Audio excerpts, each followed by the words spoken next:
Marco et Jean-Claude, nous sommes très heureux de te présenter. Le sont-ils? La référence se trouve dans Hébreux 1, verset 14.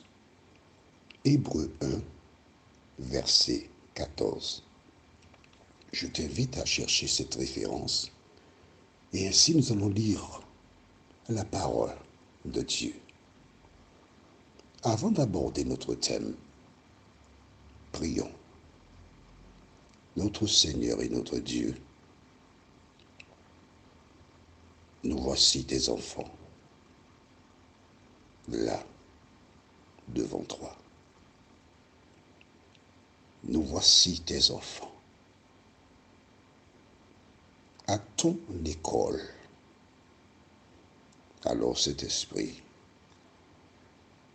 continue de nous éclairer, de nous diriger dans le chemin du salut. Nous t'avons prié au nom de Jésus et pour ta gloire éternelle. Amen. Rappelle-toi, pour les nouvelles personnes, il s'agit donc de Sadducéens qui ne croient pas en la résurrection des morts, qui sont venus apporter une énigme à Jésus. Et nous avons lu dans le livre de Matthieu chapitre 22, au verset 29, la réponse de Jésus. Jésus leur répondit, vous êtes dans l'erreur. Pourquoi? Parce que vous ne comprenez ni les Écritures, ni la puissance de Dieu. S'il avait compris les Écritures, il n'aurait jamais posé une telle question. Donc, elle est irrecevable. D'accord? Je t'ai expliqué que les Écritures, il s'agit de quoi? Ce qu'on appelle aujourd'hui l'Ancien Testament. Parce que le Nouveau Testament n'existe pas encore. En fait, Jésus est en train de dire que la réponse à leurs questions se trouve dans les Écritures. Du temps de Jésus, la réponse se trouvait dans les Écritures, mais aujourd'hui, plus que jamais, la réponse à toutes les questions se trouve dans les Écritures. Alors, en continuant verset 30, il dit, car à la résurrection, les hommes ne prendront point de femmes, ni les femmes de mari. Je m'arrête ici. Quand il dit cela, tu es obligé de consulter les Écritures. C'est-à-dire, en clair, Jésus dit, les hommes ne prendront point de femmes et les femmes ne prendront point de mari. Mais comment cela se faisait-il par le passé dans les Écritures? Et tu découvres dans Genèse 2, verset 18, l'Éternel Dieu dit, il n'est pas bon que l'homme soit seul, je lui ferai une aide semblable à lui. Voici la réponse. C'est ça la réponse. Alors Jésus ajoute, ils seront comme des anges. Et à partir de cela, des personnes ont voulu voir l'être humain sous un autre œil à la résurrection. Mais ce n'est pas le cas du tout. Pourquoi? Parce que nous avons vu ensemble, à l'occasion de la résurrection de Jésus, c'était un homme physique, puisqu'il dit à Marie, ne me touche pas. Dieu étant esprit, si Jésus était ressuscité comme un ange, elle n'aurait pas été en mesure de le toucher. Ensuite, nous avons vu dans le livre de Jean, chapitre 21, quand Jésus alla à la rencontre des disciples après une nuit infructueuse de pêche. Il avait déjà des poissons sur le rivage, crié, et du pain. Et le verset 15 de Jean chapitre 21 dit, après qu'ils eussent mangé, donc Jésus a mangé. Quoi de plus naturel puisqu'il est un humain? Est-ce que tu comprends ce que je dis? Si tu as des difficultés, c'est très simple. Il te suffit d'envoyer un message par le biais de WhatsApp à plus 596 696 88 93 93. Et je t'aiderai dans la compréhension du texte. Envoie des messages que pour cela, rien d'autre, seulement des questions par rapport à l'étude de la parole de Dieu. C'est bon? C'est clair? Bien. Alors, comme des anges, qu'est-ce qu'un ange? Le premier récit que nous avons dans la Bible concernant les anges, c'est lorsqu'Abraham, devenu plus tard Abraham, a connu Agar sur recommandation de son épouse Sarai. Et cette servante qui entend sa maîtresse lui dire, écoute, tu iras vers mon époux et tu me feras un enfant. Nous découvrons que les mères porteuses existaient déjà dans la Bible. D'accord? Quand cette servante, on parle bien d'une servante, hein, apprend que le maître viendra vers elle, qu'est-ce qui se passe? Oh là là, elle va se préparer. Elle va se baigner dans du lait. Elle va faire des soins. Un déodorant hors norme. Chercher la nuisette la plus belle.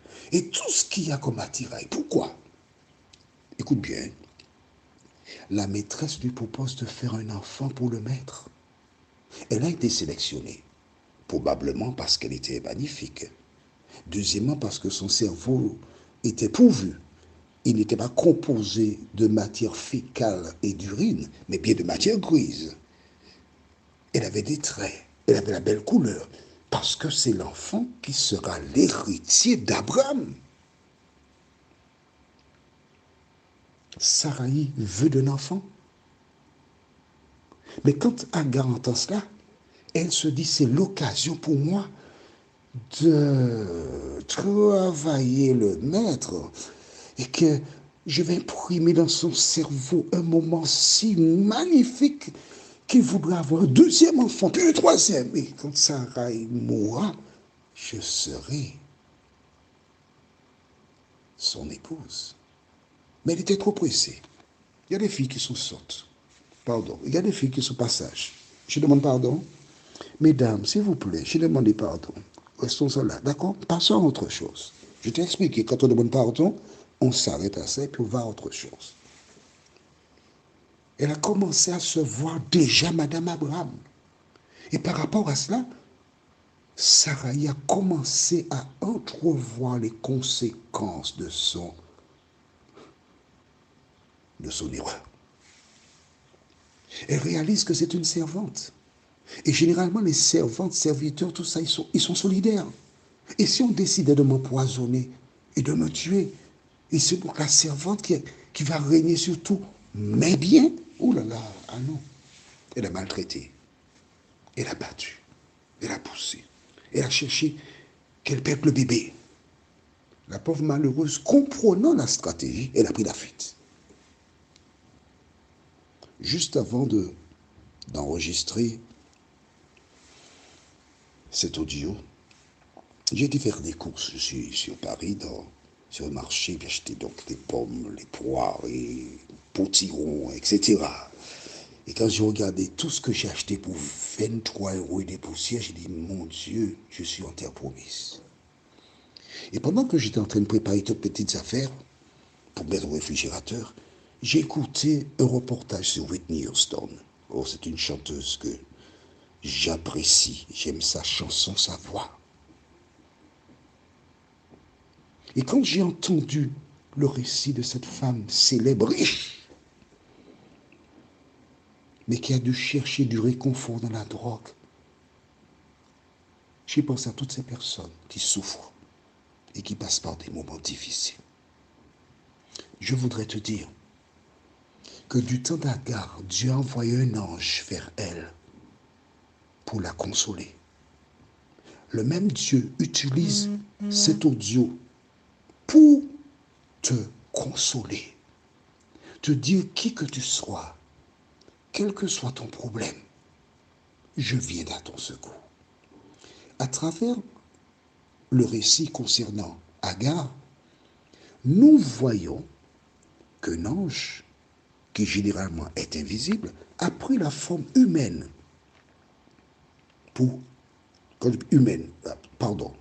pas humaine, physique. L'ange a été vers Agar de manière physique. Alors, mais quelle est la nature des anges? C'est la réflexion. C'est la référence du jour.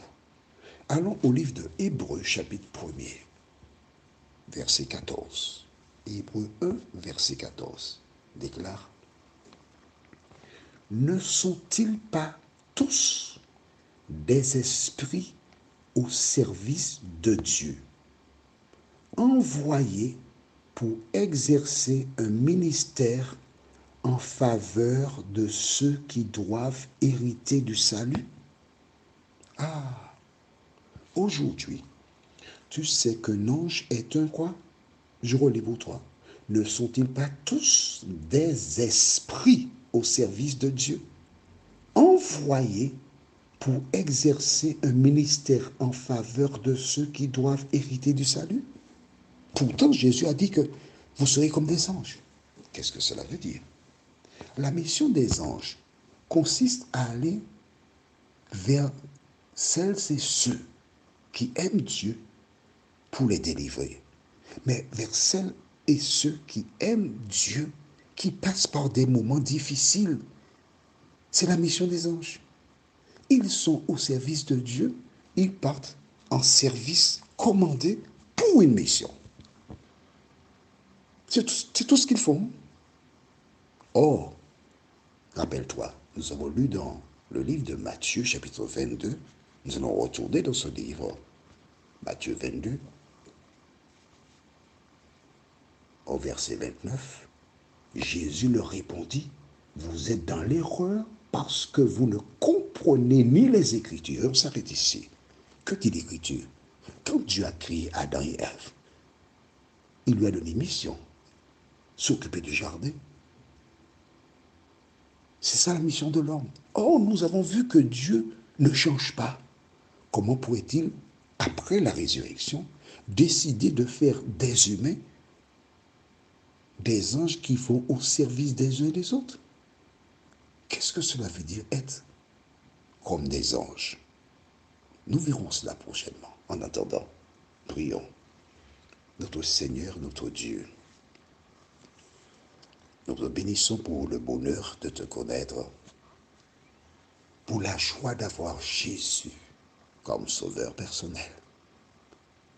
Et la Bible qui est une véritable lumière sur notre chemin. Alors que nous continuons de la découvrir, Seigneur, que le Saint-Esprit scelle ce que nous venons de lire dans la parole et que nous puissions, jour après jour, marcher avec toi, nous t'en prions.